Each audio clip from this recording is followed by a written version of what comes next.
go from here? You don't sound sincere. I love playing a hero in video games. It's one of the easiest ways to get my interest, like to really show the more noble nature. It's one of the things I absolutely love. But the thing that irks me off so badly in a lot of cases is that they make it so hard for me to actually be a hero. So for example, one of the best middle range examples I can give you is Prototype. So you're playing Alex Mercer and you're this uncontrollable bio-killing machine. Fantastic, but you're at least trying to do the right thing.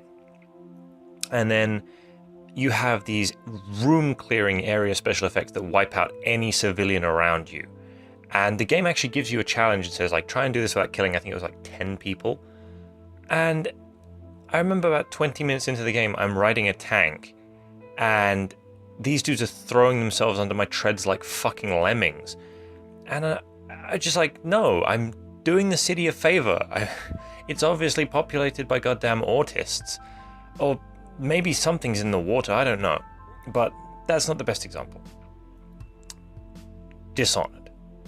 Now, that game gives you ways to complete the missions completely ghost-like. You can completely run past everyone. You can stealth it. You can murder everyone. You can trank everyone. So you can do a non-lethal playthrough, which is what I did. But the thing that annoys me, because I do love playing the hero, I do love playing Hero Corvo, is that game gives me 50 ways to kill a guy so hard it invalidates his library card and his parents' car insurance premiums go up. But if I want to take him out non-lethally, I have a crossbow. That's it. Upgradable a couple times. And it locks me out of 2/3 of the upgrade mechanic in the game, which was really goddamn fun.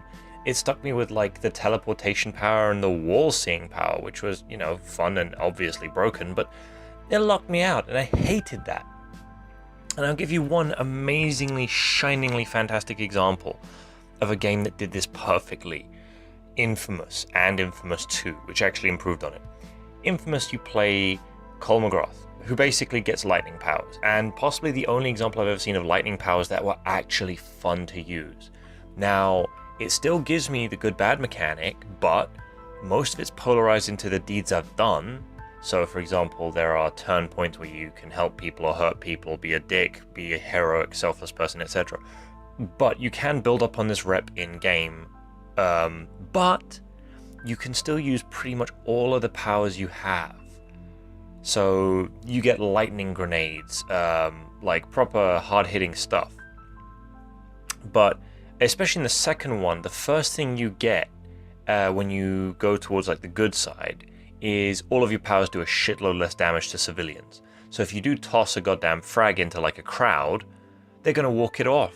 And it's great, it's fantastic. The only thing you can't use overly freely is the one where you call down thunder from the sky, and I'm not gonna lie, that makes kind of sense. It's a nuke. It's a win button most of the time, and something that shouldn't be deployed in a populated metropolis.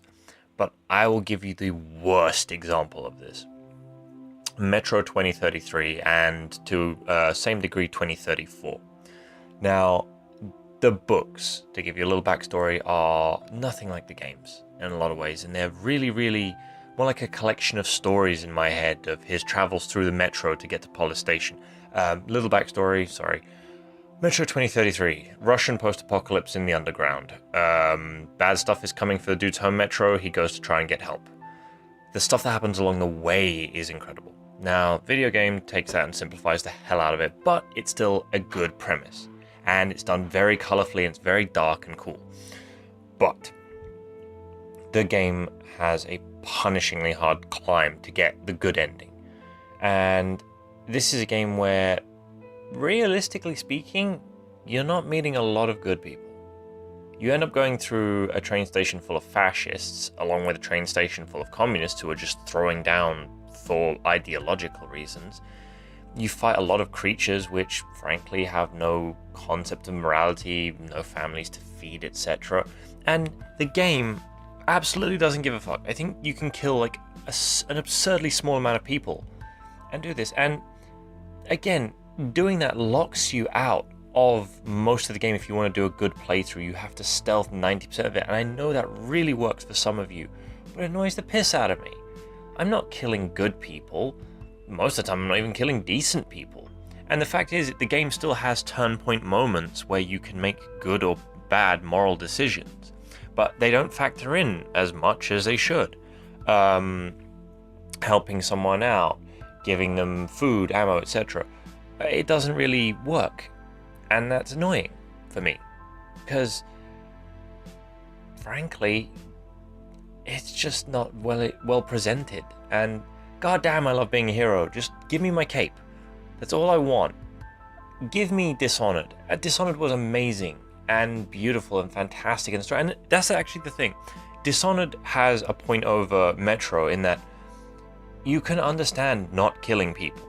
Like, even if it is boring, you can understand it because it's set in the backdrop of a whole society where people who die will cause more plague to happen because of the rat population growing and corpses in the streets. So you actually have like an in-game reason not to. But murdering fascists in the underground in like a nightmarish gunfight in the post-apocalyptic Metro? There's no damn reason. Anyway, thanks for listening to me rant for a few seconds. If you like this, you know the drill. Have a good night, guys. Bye. That I met you. I'm never gonna neglect you. My soul and my sweat too. But I'm afraid